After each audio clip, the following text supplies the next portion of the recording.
Fala um pouquinho Obrigado. do trabalho no hospital, que tem uma peculiaridade, é uma ala de cirurgia, então todas as crianças que vão para lá, elas vão ter cirurgia. Então, a gente vai trabalhar com crianças de 6 a 18 anos, a gente vai trabalhar com as mães que internam junto, ficam junto com as crianças, e são pessoas que precisam muito de alguma coisa, porque a rotina de hospital e a rotina de você ter um filho doente é muito difícil, né? Mais uma condição cardíaca. É complicado, então a gente viu que dentro, né, e tudo vai depender da hora que a gente chega, porque às vezes as crianças são internadas naquele dia e vão direto para a aula, né? Então às vezes uma criança que estava bem uma semana, outra semana ela está muito mal, ela está operada, ela está com dor, então você não sabe qual vai ser a sua sala. Então a gente viu, trabalhar por tema é uma coisa que é boa, porque aí a gente tem que ter um começo, meio e um fim. Nunca vai ser a mesma turma, raramente isso vai acontecer, nunca aconteceu, mas talvez aconteça. Sempre é um grupo diferente e um grupo que as pessoas que possam ficar de uma semana para outra, elas estão em condições diferentes. Uma ela acabou de internar, ela está bem, a outra ela está operada, ou então ela está boa, está para sair do hospital. Então, continuando a falar sobre isso, né, a sala de aula, a gente tem um auditório, muitas vezes, onde nós trabalhamos ali só vou mudar um pouquinho, só para vocês verem, depois nós vamos retornar aqui. Nessa sala de aula, a gente fica num círculo para que a gente possa ver melhor, a gente trabalha com os instrumentos de percussão, né, como a gente falou sobre o tema, trabalhamos com o instrumento harmônico, que é o violão, e a gente trabalha através do canto. Trabalhamos também com algumas metodologias não convencionais, mas como já dissemos antes, da questão da aula temática. Também preocupamos também com o professor, né? Apesar da peculiaridade dos alunos serem diferentes, o professor tem que estar preparado psicologicamente, como foi o caso que aconteceu conosco. Como toda semana a gente não tem uma turma específica, mas às vezes o aluno ele se repete. Então, às vezes o aluno pode morrer, e é o caso que já aconteceu, um aluno falecer e isso desestruturar toda a sala de aula, porque a mãe fica preocupada se o filho é o próximo, o próprio aluno fica preocupado. Então, são todas questões psicológicas que a gente tem que estar ali observando para, às vezes, a gente mudar até o repertório que vai ser trabalhado. A gente chega antes, é importante dizer que a parceria que nós temos com a terapeuta ocupacional é fundamental para que o nosso trabalho funcione. Porque quando chegamos lá, ela nos diz, olha, tem tantas crianças, nós temos tantos bebês, vai ter tantos alunos, alguns estão medicalizados, outros acabaram de sair da cirurgia. Então, a terapeuta ela é muito importante para o processo da aula ocorrer muito bem. A outra questão, que às vezes a gente tem um auditório, mas às vezes a gente trabalha na brinquedoteca e também já aconteceu da gente trabalhar até nos quartos, principalmente com os adolescentes, que eles gostam muito de estar junto com as crianças. Então a gente trabalha com os adolescentes também nos quartos.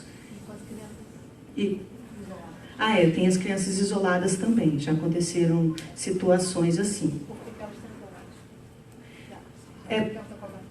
Porque algumas têm bactérias, não pode estar com outras crianças, então, o fato, elas ficam num determinado quarto, e aí, tudo isso, quem nos diz é a terapeuta ocupacional. Nós vamos ali para trabalhar com o aluno, eles não são nossos pacientes, mas a gente tem que entender essa questão que pode acontecer. No Brasil, onde surgiu, antes de falar sobre isso, um breve histórico, onde surgiu a classe hospitalar?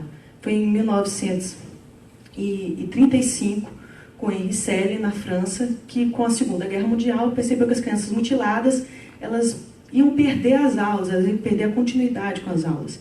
Então, ele que começou a se pensar sobre a classe hospitalar. A classe hospitalar ela tem 3 objetivos, que é a recreação hospitalar, a classe hospitalar e a brinquedoteca. A música, no nosso caso, a gente está vendo que muitas vezes a gente permeia entre classe hospitalar, conteúdo, e às vezes, dependendo de como estão os alunos, o estado que a gente vê, físico e emocional, a gente trabalha como recreação. Tá? Nós temos legislações no Brasil que respaldam o ensino de música, lei número 6.206, e nós temos a legislação que hoje a música ela faz parte da grade curricular.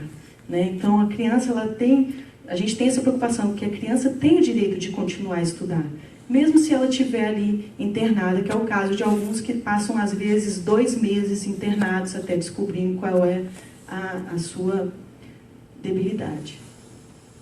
Nossa metodologia, a gente está fazendo estudo de caso ainda.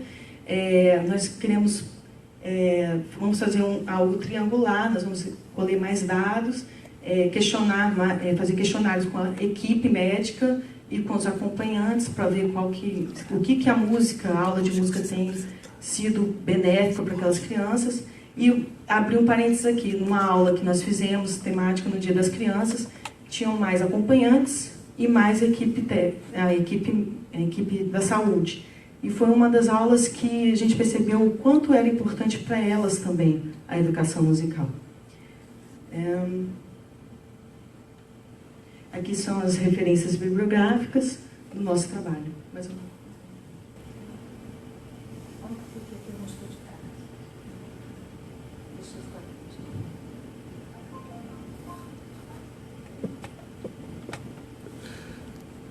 Só falar um pouquinho do estudo de caso, né? Que é um estudo que a gente está criando esse ambiente, né? Que é um ambiente novo no hospital. Né? O estudo de cardiologia já teve classe hospitalar, né? Mas a gente não sabe se a música participou. A gente descobriu isso há pouco tempo, por informação de uma pessoa que trabalha lá, que fala, eu já soube que aqui já teve. Então mas aula de música eu acredito que não tenha tido. Então, a gente está criando esse espaço, essa aula de música, que é uma aula de música muito diferenciada, né? A gente sempre pensa que existe um começo, um meio, um fim dentro de uma aula, dentro de um curso, e a gente tem, na verdade, uma aula para fazer isso tudo, né? Tem que acontecer naquele momento, talvez, a maioria das crianças, talvez a gente não vá ver mais, né? Porque é um lugar de cirurgias e as crianças vão para casa, né? Elas ficam quando complica, ou então quando elas... É uma cirurgia que precisa de várias etapas. Então, a gente vai estudar aprofundado esse caso, né? O que acontece, quais são as peculiaridades, quais são os resultados, e buscando, a gente vai ter tanto o nosso próprio olhar, o olhar dos alunos da graduação que vão, né, fazer a prática pedagógica lá, ou vão fazer uma disciplina, enfim, vão estar envolvidos no projeto, as anotações da Raquel, e entrevistas com mães, com adolescentes, com algumas crianças que possam falar alguma coisa, né? Com as pessoas. Perguntas? Qual, assim, o limite que... Acho que tem a ver com... Como é que eu posso dizer? O nome da linha, né? Acho que essa pergunta. Mas o limite entre educação e terapia, no caso. No caso, como a gente lida com eles como alunos, a gente não lida como pacientes. A gente não está ali a gente não chega a perguntar como você está hoje, o que você está sentindo. Não, a gente vai ali, a gente dá a nossa aula, o conteúdo. E como são aulas, são sessões semanais, a gente não tem essa preocupação na próxima aula eu vou fazer, se fosse musicoterapia, teria preocupação na sessão, o meu paciente é assim, não. A gente lida com eles como alunos, não como pacientes. Você falou da linha. Uma coisa que eu acho que tem muito a ver com a linha. A gente trabalha com a diversidade. E uma coisa que às vezes a gente pensa muito pouco é na situação de crianças que nascem com problemas, que é o caso dessas crianças. Né? Tem muitas crianças que saem da maternidade e vão direto para lá. E elas vão ter um longo caminho em hospitais, às vezes a vida inteira. Né? E muitas crianças estão no risco de morte o tempo todo. Isso faz parte da... Né? Então, são crianças que não vão à escola, ou se vão à escola, tem escola interrompida. E eu acho que o educador tem que pensar nessas crianças. E a gente, como universidade, a gente tem que pensar na formação de professores que saibam trabalhar com essas crianças. Em algum momento elas vão para a escola.